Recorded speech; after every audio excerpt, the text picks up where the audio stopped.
Hello BSc first year student. इस video में हम डिस्कस करेंगे बीएससी फर्स्ट ईयर बॉटनी के फर्स्ट सेमेस्टर में आपका थ्योरेटिकल पेपर आता है माइक्रोबायोलॉजी एंड प्लांट पैथोलॉजी। दोस्तों इस सेमेस्टर में आज हम एक मोस्ट इंपॉर्टेंट टॉपिक डिस्कस करेंगे माइकोप्लाज्मा, जिसके बारे में एग्जाम पेपर में लॉन्ग क्वेश्चन शॉर्ट क्वेश्चन दोनों तरह के क्वेश्चंस पूछे जाते हैं। तो यदि आप बीएससी के कॉन्सेप्ट को हिंदी में समझना चाहते हैं तो आप इस चैनल से जुड़ सकते हैं, और यदि आप बीएससी का जो नया सिलेबस लॉन्च हुआ है 2021 में उसके अकॉर्डिंग पढ़ना चाहते हैं तो आप इस चैनल से जुड़ सकते हैं।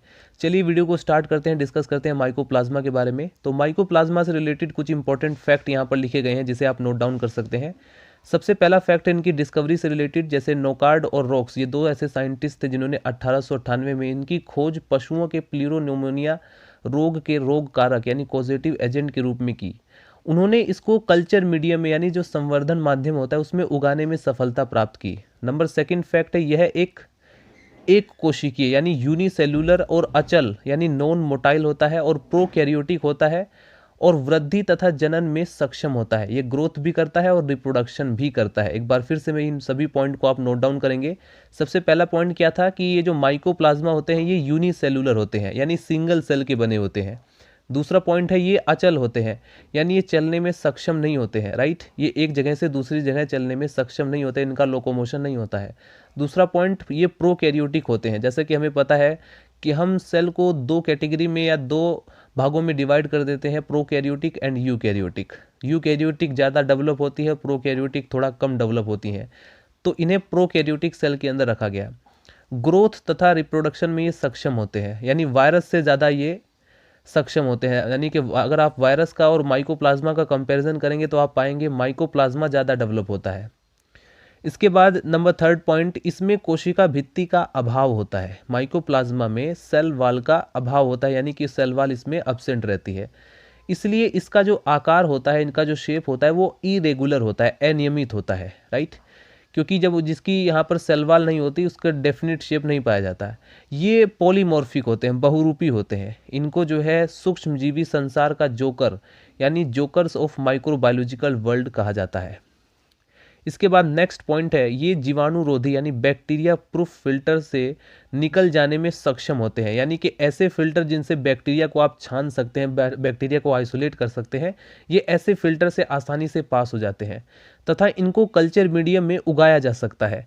और इनकी कॉलोनी फ्राइड एग के समान होती है। ये कोकोइड रिंग फॉर्म तथा फाइब्रस स्ट्रक्चर बना सकते हैं। इनको स्टिरोल की आवश्यकता होती है। नेक्स्ट पॉइंट है, ये क्लोरमफेनिकॉल और टेट्रासाइक्लिन के प्रति सेंसिटिव होते हैं, संवेदनशील होते हैं। इसमें कोशिका भित्ति न होने के कारण इनका जो साइटोप्लाज्म होता है, कोशिका द्रव्य जो होता है, वो लिपोप्रोटीन की एक एकल मेम्ब्रेन, एकल कला के द्वारा घिरा रहता है। इनमें डीएनए तथा आरएनए मिलते हैं और कोशिका द्रव्य यानी साइटोप्लाज्म में राइबोसोम भी मिलते हैं जो कि बैक्टीरिया के समान होते हैं। नेक्स्ट पॉइंट है, ये पौधे तथा जंतुओं में मिलते हैं यानी ये प्लांट में भी मिलते हैं, एनिमल्स में भी मिलते हैं, और इनसे भेड़, चूहा, खरगोश, कुत्ता आदि में संक्रमण हो सकता है।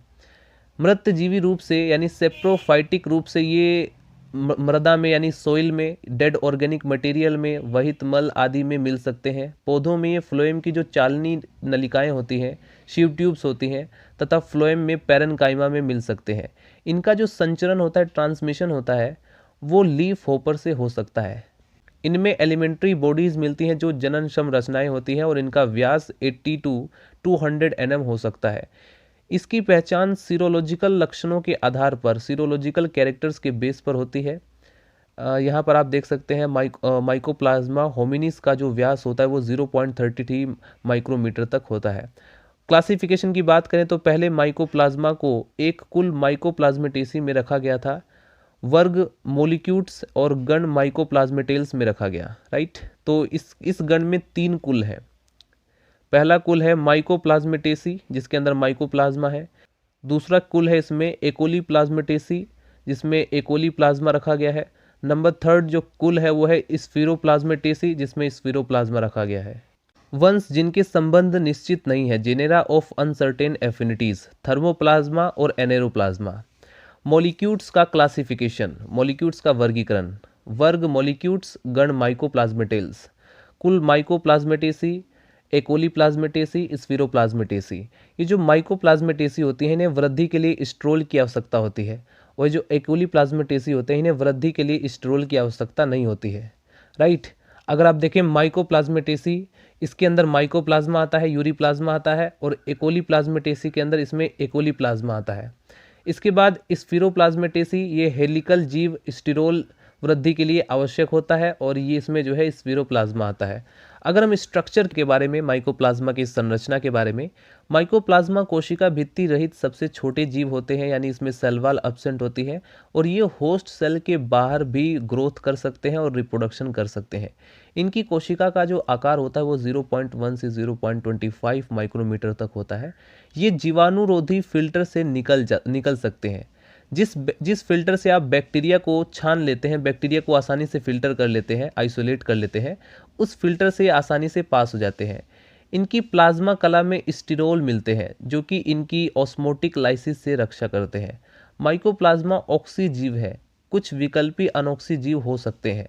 ये बहुरूपी होते हैं, यानी पॉलीमॉर्फिक होते हैं। क्यों होते हैं पॉलीमॉर्फिक? क्योंकि इनका जो शेप होता है वो डेफिनेट नहीं होता है।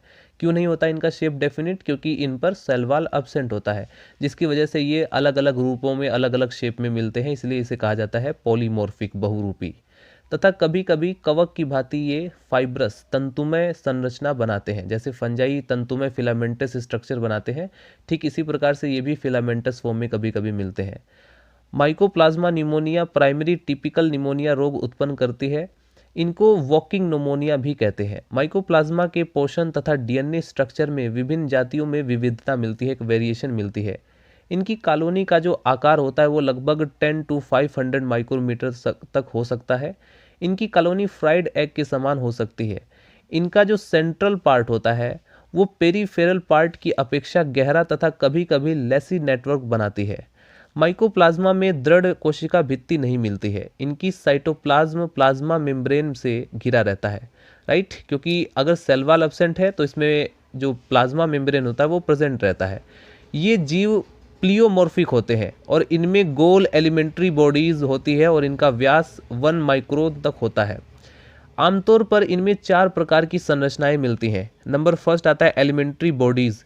ये गोल होती हैं और एकल प्लाज्मा मेम्ब्रेन से घिरी रहती हैं। इनकी माप 18 to 200 nm तक हो सकती है। इनके अंदर के पदार्थ निश्चित नहीं है तथा इनके कार्य के बारे में मतभेद है। इसके बाद आती हैं लार्ज सेल्स। एलिमेंट्री बॉडीज़ के बाद जो नंबर सेकंड आती हैं वो लार्ज सेल्स हैं, बड़ी कोशिकाएं हैं जिनका व्यास लगभग 500 to 700 माइक्रोमीटर तक होता है और ये भी प्लाज्मा मेम्ब्रेन से घिरी रहती हैं। इनमें साइटोप्लाज्म, राइबोसोम, न्यूक्लियर एरिया होते हैं और न्यूक्लियर एरिया में डीएनए प्रेजेंट होता है। इनको घेरने वाली न्यूक्लियर मेम्ब्रेन इसके अंदर नहीं मिलती है, इसीलिए इसे हम प्रोकैरियोटिक में रखते हैं क्योंकि ये पूरी तरह से डेवलप कोशिका नहीं है। सो फ्रेंड्स, ये है माइकोप्लाज्मा का डायग्राम जो कि मोस्ट इंपॉर्टेंट है। अलग से अगर आपसे डायग्राम पूछा जाए एग्जाम पेपर में, माइकोप्लाज्मा का डायग्राम ड्रॉ कीजिए, तो आप ये डायग्राम बनाएंगे और उसका नोमेनक्लेचर भी करेंगे। इस डायग्राम में अकॉर्डिंग ये जो आप देख रहे हैं बाहर की तरफ आपको मेम्ब्रेन दिखाई दे रही है लिपोप्रोटीन मेम्ब्रेन और इसके अंदर राइबोसोम प्रेजेंट रहता है। इसके बाद इसमें सॉल्युबल आरएनए प्रेजेंट होते हैं, सॉल्युबल प्रोटीन्स इसमें जो आपको दिखाई दे रहे हैं।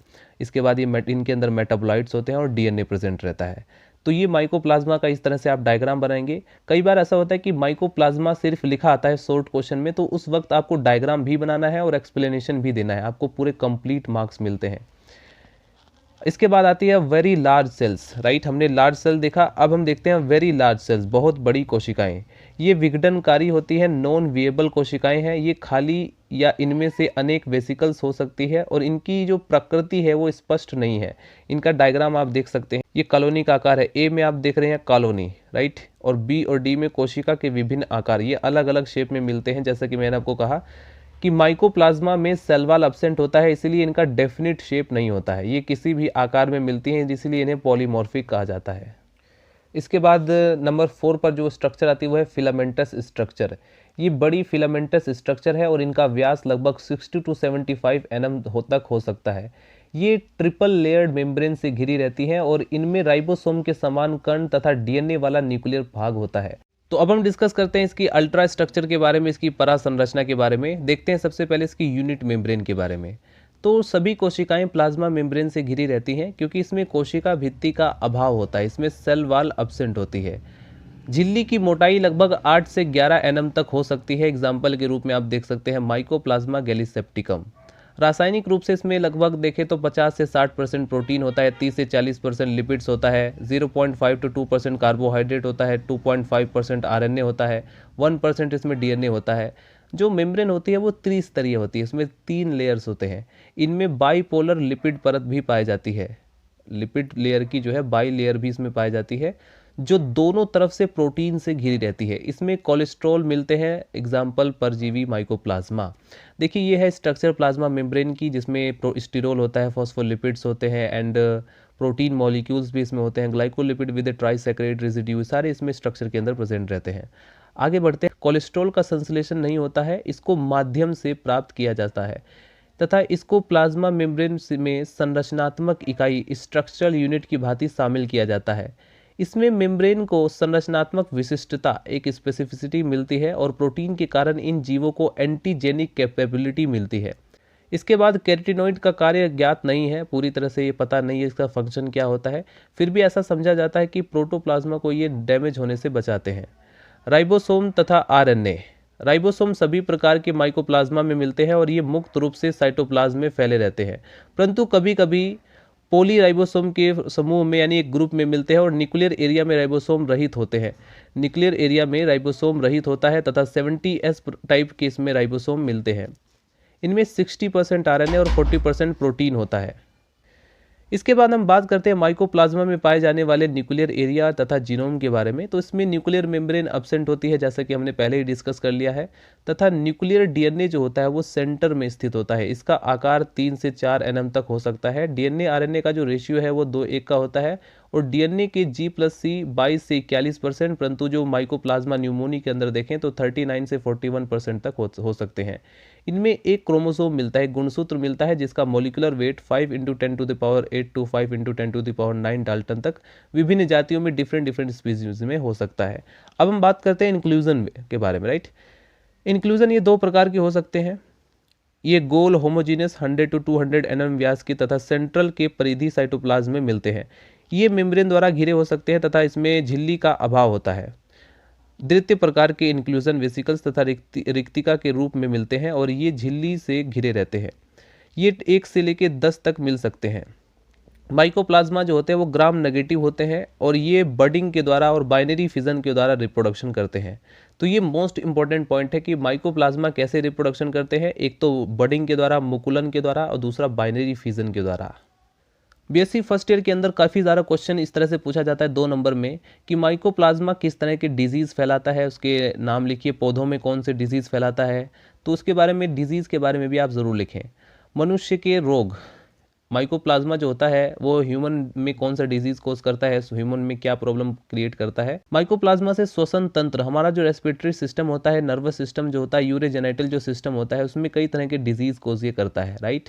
ये जो है एक तो रेस्पिरेटरी डिजीज कोज करता है एंड तंत्रिका तंत्र यानी हमारा नर्वस सिस्टम और यूरोजेनिटल सिस्टम के अंदर ये डिजीज कोज करता है।